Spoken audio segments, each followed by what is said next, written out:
Hello and welcome to another edition of Anti-Doping Updates. On this episode, we've got 3 new cases where each of the athletes have received a very strict sanction.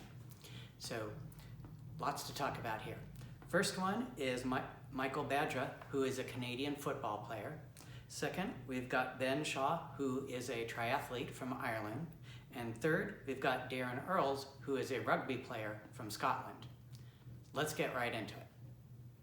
So the first story is about Mickael Badra. He is a Canadian football player and he plays a defensive lineman with the University of Sherbrooke, who is part of the U Sports League in Canada.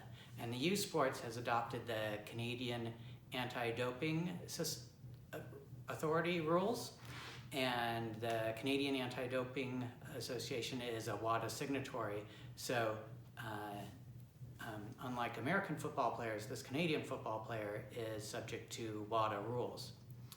So in October of 2019, he submitted an in-competition sample that tested positive for D-amphetamine. And the Canadian Centre for Ethics in Sports notified him of the violation and asked for an explanation. And in his written explanation, he explained that he took his friend's medication called Vyvanse for attention deficit hyperactivity disorder. And he provided verification that he was diagnosed with ADHD, but the diagnosis was in December of 2019. So his test was in October and the diagnosis wasn't until December. And in his explanation, he claimed that he should be eligible for a retroactive therapeutic use exemption, or TUE.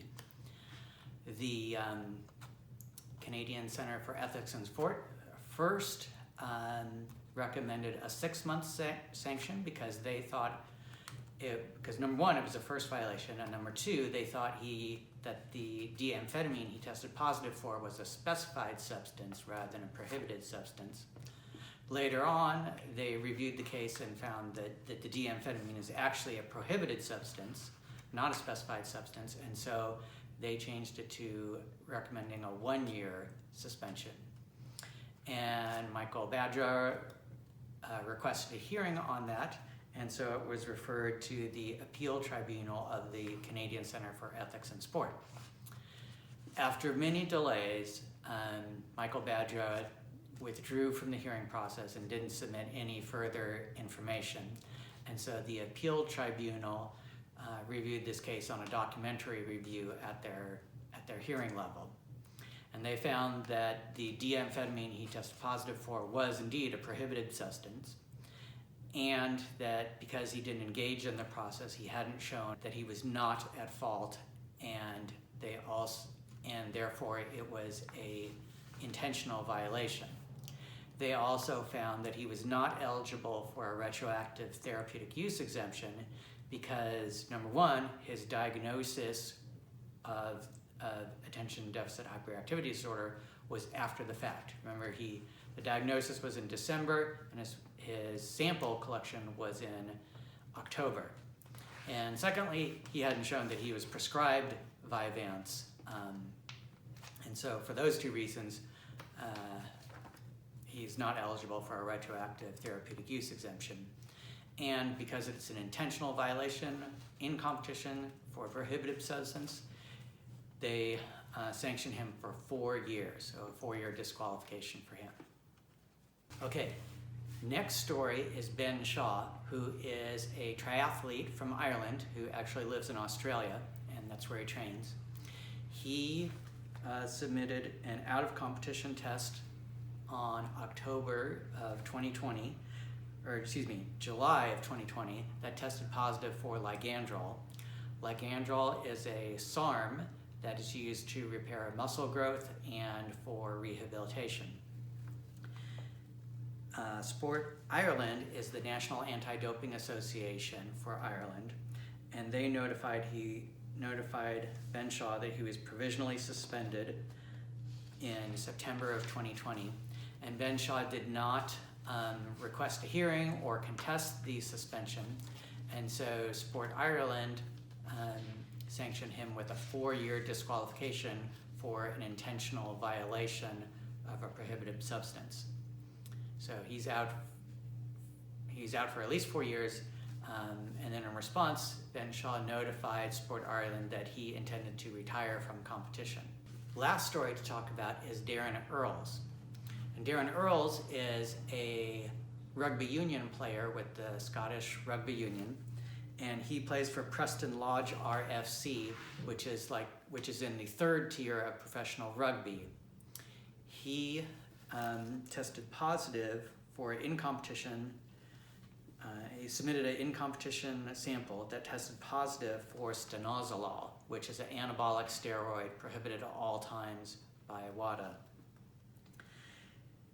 He also has a previous anti-doping violation in 2015 for testing positive for boldenone and trenbolone, which are also anabolic steroids, also prohibited. He was sanctioned for 2 years for those. So he requested a hearing and claimed that his violation was not intentional and due to contaminated substances, or contaminated supplements. That was his defense for his latest one. UK Anti-Doping is the National Anti-Doping Association for the UK. They're the ones that had the results management authority for this matter.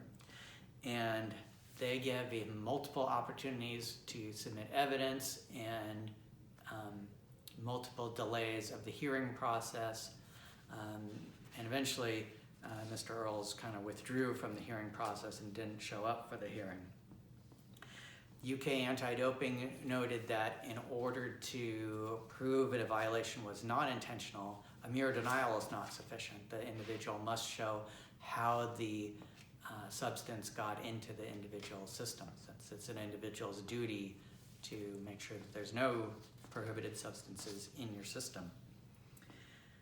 They also submitted evidence from its head of science and medicine that stanozolol is not a naturally produced steroid, and that it can cause an increase in strength and power and speedier recovery times, and it's often misused in sport. And it also has a shorter detection window than naturally produced steroids. So